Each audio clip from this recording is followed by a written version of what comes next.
Welcome to Writing and Editing, the author focused podcast that takes a whole person approach to everything related to both writing and editing.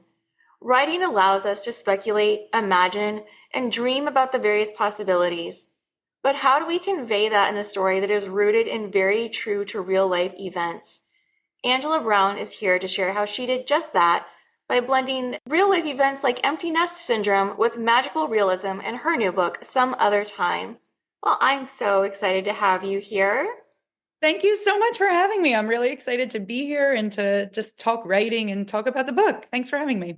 Yes, and I'll just say for everyone listening, it is such a good book. I read it in one sitting, and so that is really my version of a five-star review. Thank you so much. And that, as a writer, is probably one of the best compliments that somebody can give, that it had that effect on them. So thank you Yeah, for you're welcome. that. I appreciate it. Yeah, when the book starts off, it seems as though it might only follow those real life events. We don't get that magical realism right away. So, how did you decide when you were going to introduce that component? Sure. So, Some Other Time, just as a little bit of backstory, is about a woman, as you mentioned, Ellie, who her only child has recently left for college. And as she's going through the motions of empty nest, her and her husband grow apart. They decide that they're going to end their marriage and get divorced.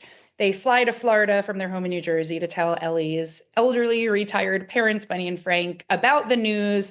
Everything explodes, and then the magical realism begins. Ellie wakes up for 1 week in an alternate version of the present where she's never been married to her husband. Mm. So to me, it's really important. My first book before this, Olivia Strauss is Running Out of Time, didn't have any magical realism in it, but it sort of like flirted with the idea of speculative. Mm-hmm. And a lot of my work since then sort of leans into magical realism, but I like to do it in kind of a pragmatic way where it almost feels like maybe this could be real. You know what I mean? Like, it's really important to me that the magical realism is there to serve the purpose of the real life events and the real life emotion in the book. So, in Some Other Time, it was really significant to me that we understood these characters' lives and we really understood the emotion and the backstory so that when we get to the magical realism, it's fun, but there's kind of a purpose for it outside of just being a fun,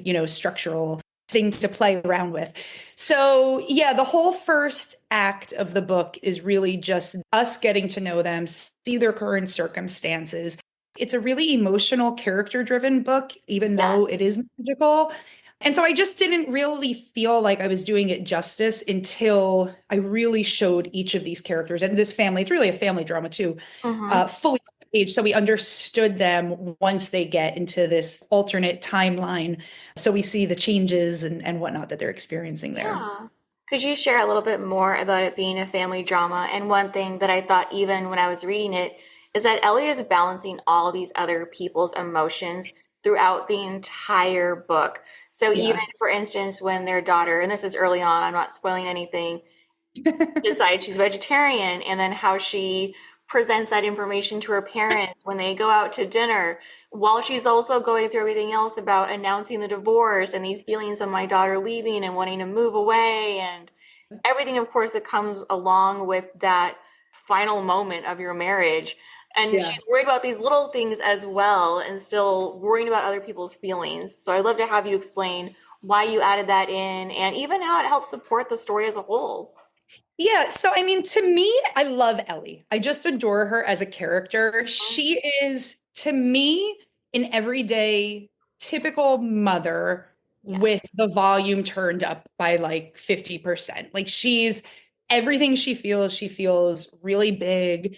She is not, I don't think she's dramatic, but she's just so invested in her feelings and she is so truly, even though the story is about her and her husband getting divorced, she is so in love with her family. She loves her parents. She's so connected to them. She's absolutely in love with her daughter. And she's just, it's killing her that they're growing apart because her daughter's in college now and she needs her in different ways, right? Mhm. Ellie was a stay-at-home mom. We learned she made a choice to, leave her career early on, and she consciously chose that she wanted to be there to raise her family. She wanted that to be her day to day. So to me, the book is very much Ellie's story, But I don't think because of the type of character that she is and the type of woman she is and mother that you could tell her story without telling it in relationship to her family. So the family drama aspect of it to me was very natural. Like I just Mm, couldn't see how we would understand her and the way she ticks and what motivates her and what breaks her without understanding the relationship she has to her aging parents, who her mother in particular has a very big personality as it is, yes, and just the way that they communicate and the ways that they show their love to each other, because it's not always like these big grand gestures. Sometimes it's just right, these like exactly. offhanded comments and stuff. It was also really interesting to me. And one of the reasons why I wanted to set the family precisely as it is, again, it's Bunny and Frank, the grandparents, Ellie and Jonah, the couple that's splitting, and then Maggie, the college age student, is the book is very centered around Ellie as a mom and what it means as a mother when your children enter that next stage in your life. Yeah. And if that's a good thing, if that's a bad thing, what it does for your own identity as Mhm. a person, when a lot of times mothers, whether we're working outside the home or not, or, whatever we're doing with our day, our brain is very often all of the time tuned in to our kids. So when we get to that next Mhm. stage. So in thinking about Ellie as a mom and where she's at in her life, the idea of motherhood was very central to the book to me. And Yes. I thought it would be interesting to have these three generations of women too. So like we have Ellie, who's kind of in the middle, she's middle aged. And then we have her mother, who is, again, retired senior citizen, very like devout Catholic, kind of like old school, I would Oh, say. And yeah. She has very strong opinions that definitely root her in when she grew up. absolutely, it's very central to who she is. Her faith is very important to her, and her beliefs about marriage are centered very much in her faith. So I thought that was interesting because they're both mothers, they're both married, they've both been at turning points in their life, but to see the way that two women from the same family but of different generations view the same topic. And then of course we have Maggie, who's not married yet, she's in college, but her reactions and belief systems as well. So that was a really interesting pairing to me, and thinking about the family was not just that it's the whole family, but these three women in particular, and like the generational aspect between them, Yes. what's important, what's not, and that type of thing. Yeah, I noticed that too, even throughout. And like you were saying, that core of who they are, even when we do get into the magical realism component, that core is still very, very present.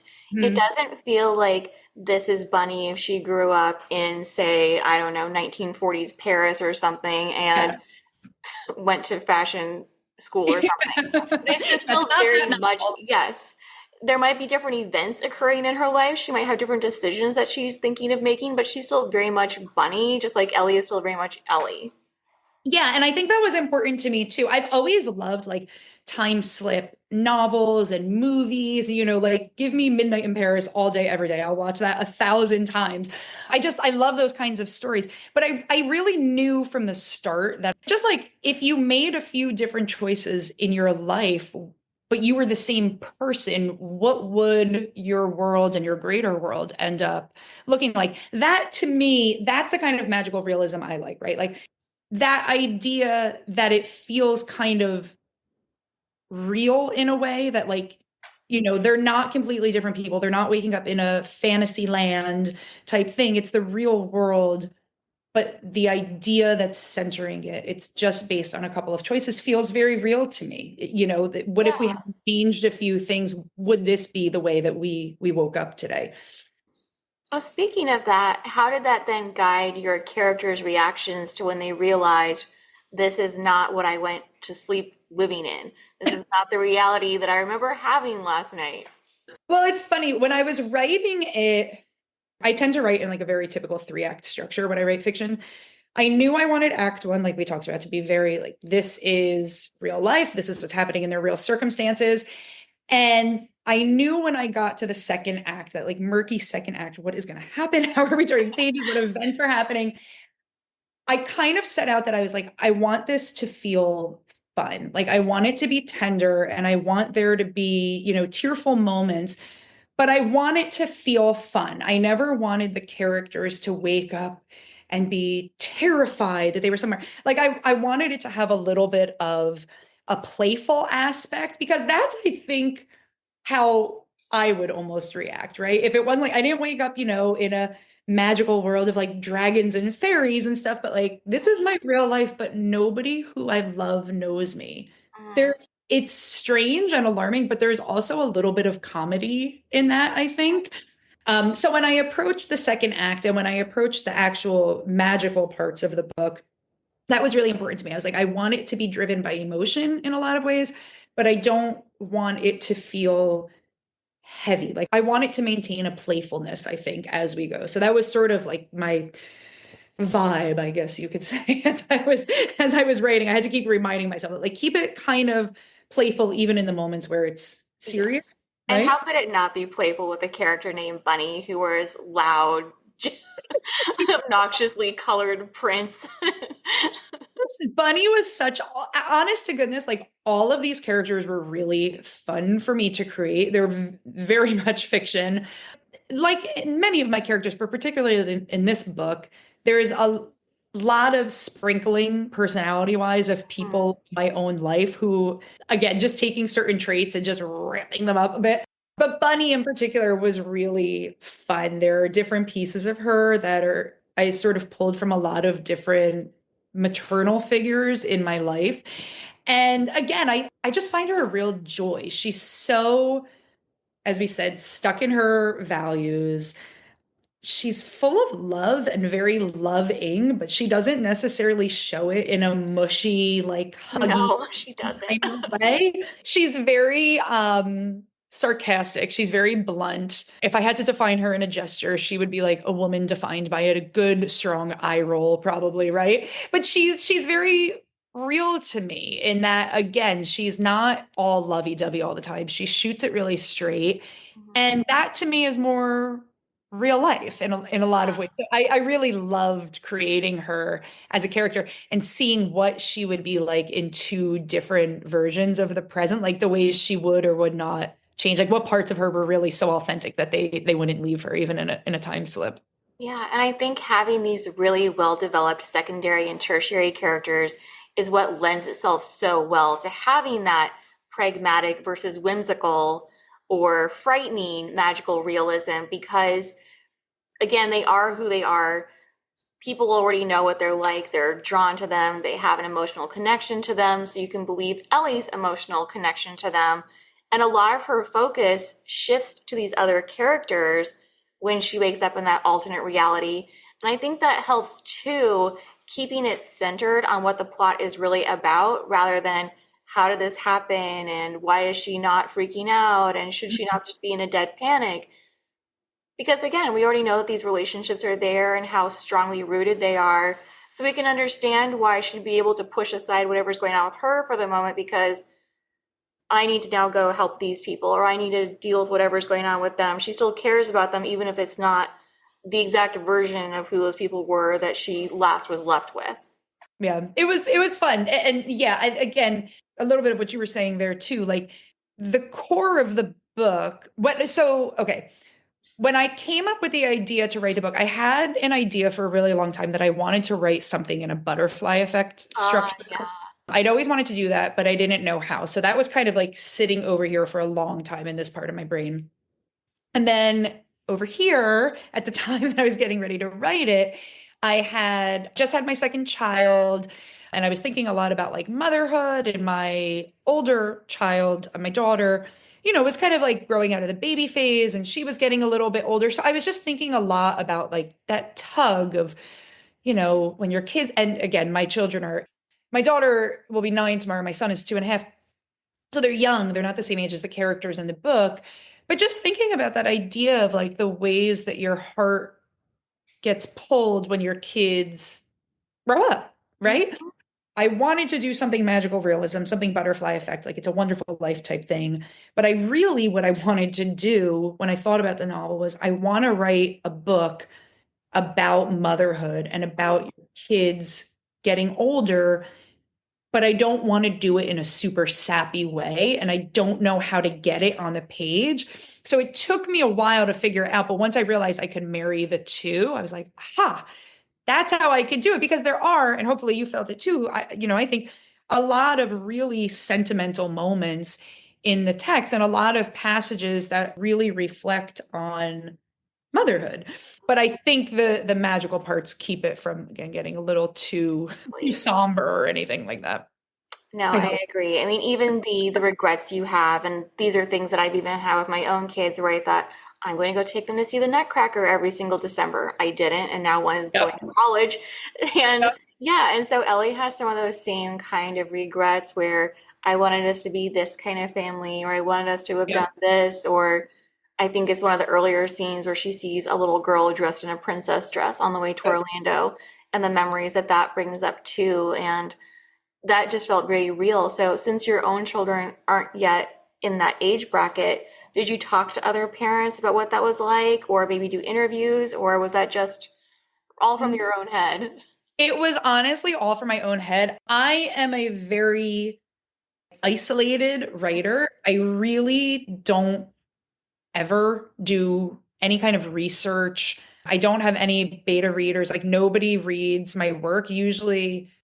Otherwise, I get really funny and I lose myself in a creative sense Mm, when I try too much to like research or anything like that. So no, that's a long-winded way of answering your question. I didn't talk to anyone else, but I think that I am just by nature, and I always have been my whole life. I'm a very observant person. And I don't yeah. mean that in any sort of like pretentious way. Like I'm just so observant naturally, right? But it's just very much who I am. I listen a lot to the way people speak and the things they say. And I don't mean to, but I tend to like keep it up here in my head. So I'm sure there were moments that came to me because of conversations that I'd had with people, but I definitely did not intentionally like go out and talk to anyone. I once heard somebody say something to the effect of writing is just a form of your own anxieties on the page. And Oh, like whatever thing is making you really anxious and that you're worrying about, because we're anxiety really, I guess, right? I'm not talking like as a, clinical sense or anything. I'm just speaking in general terms, is you projecting into a future that hasn't happened and worrying about what it will bring, right? Like mhm. a very, very, very simplified terms. And so when I heard somebody say that, like I went, oh my gosh, like that is me, right? So I think in some ways, because of the stage I was at in my life, my son was born, my daughter was getting older. So it was like one child needed me in certain ways, another child, I couldn't give myself in the same ways to her because I was busy with a new baby too, right? And that happens. I think a lot of this book was me reflecting on my own anxieties related to that and just thinking down the road. Yeah, I can see that. And just thinking even again about the airport, we do make a lot of those observations of people when we are in airports because we see a lot of those family interactions and different types of relationships that we normally wouldn't see just on a day-to-day basis. And Yeah. you have so much time even for observing. And I do think that that comes across in that scene in particular because Ellie's doing a little bit of that herself. Yeah. Well, shifting a little bit to some of the real life events, were there any stereotypes that you wanted to avoid about being a middle-aged woman or empty nest syndrome or even feelings about divorce? I think sometimes that I tend to write, my new work in progress isn't, but my past work tends to focus on middle-aged suburban women because, spoiler alert, that's precisely what I am. I am 42 years old, living in the suburbs, and that is my life. So, Yeah. you too? Okay, cool. And I'm fine with that. I love that. I love my life. So I think for people for whom maybe that isn't their life, sometimes some stuff comes across as like tropey, right? Like Oh, that's yeah. cliche. And I'm like, it's really kind of not. Like that's really how it is. And I know a lot of women who feel these things like this, So I don't think there's anything in particular that I was trying to avoid that felt stereotypical to me. But I could see how for some people, some parts of Ellie may be like, oh, she's so, in love with her children. Like, doesn't she have her own life or something? I'm like, a lot of women, no, that is their life. They've chosen that, and that's okay too. And I want to highlight those people too in my stories. That's significant to me. Hmm. Divorce? I don't know about divorce. So I've never gone through a divorce. I've never gone through anything, even like flirting with it. My husband and I have been married for a very long time and are very stable, fortunately. And we're both happy that way. So a lot of the stuff about divorce, again, I tried to just put myself in the shoes of the character and think, well, Mhm. how would I react and how would I feel and what would make me angry Ah, if yes. we're having an argument? Again, like I can be a really, really catty when it, or like, what would I be yelling about? Like, I'd probably be mad about something stupid like the laundry on the floor, so a lot of that, just me thinking, what would I be doing? You also show both the start and the end of Ellie and Jonah's marriage, or what could be the end when we see them in that first opening segment. Mhm. And I wanted to have you explain why you felt it was necessary to show both the start and then the end, and kind of cutting out a bunch of that middle chunk where we don't really see what's led to it. We just see that final, okay, I'm done. Yeah, I mean, that was kind of the point of it for me, to tell you the truth. Like, there are a few flashbacks that get woven in relationship to their daughter Maggie and how that was maybe like fueling the fire. But yeah, so there's this one fight that they had where Ellie basically snaps and is like, I've had enough. I want a divorce. Like, she's the one who says it in its entirety. It's brought up, if I'm remembering, one time, but then she thinks back on it several times. So we sort of get like pieces of it and certain lines of dialogue from it sprinkled in several times. But it's really, to your point, it's just the one big moment. I mean, the novel is about her questioning her choices throughout her life, particularly her choice to get divorced. So I think for her, that scene becomes like an echo in some ways that she keeps going back to and replaying in her head. So there were moments that led up to it, but I think it's that particular moment when it finally broke. Because I think, and people have all different kinds of marriages, of course, all different kinds of relationships of every kind.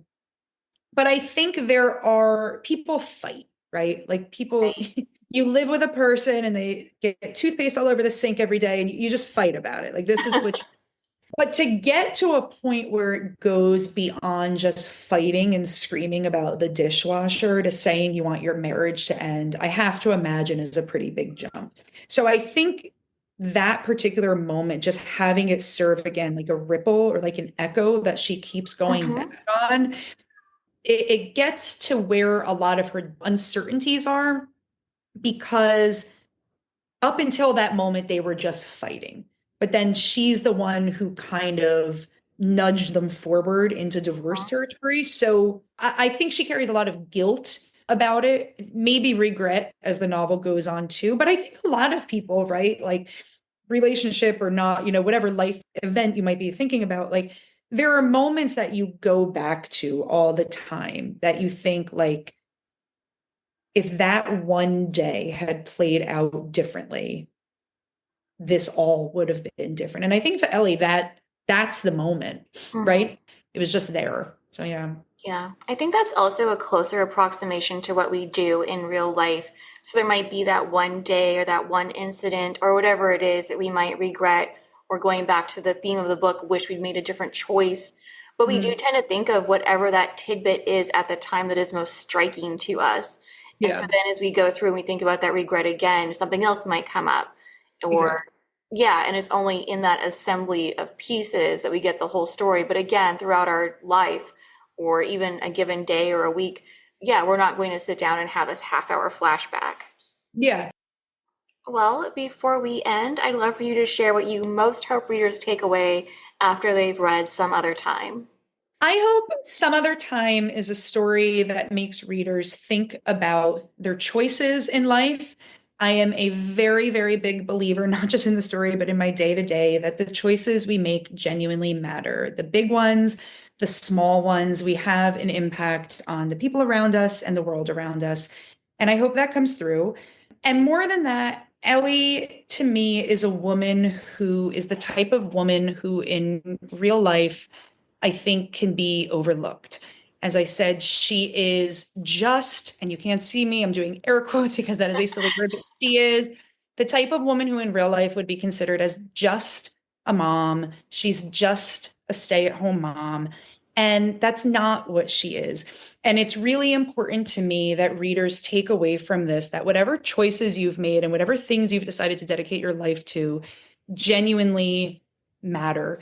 And we don't always have to live a really big, glossy, fancy life that many times it's the really quiet lives that can make a really big difference. So I hope readers see that when they get to the pages of the book.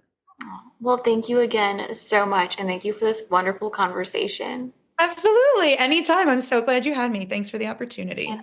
thank you for listening, and be sure to check out the show notes for additional information. And please join me next week when author Jeff Heggie will tell us how he writes about adversity and why he thinks it's an important topic to cover. Thanks again.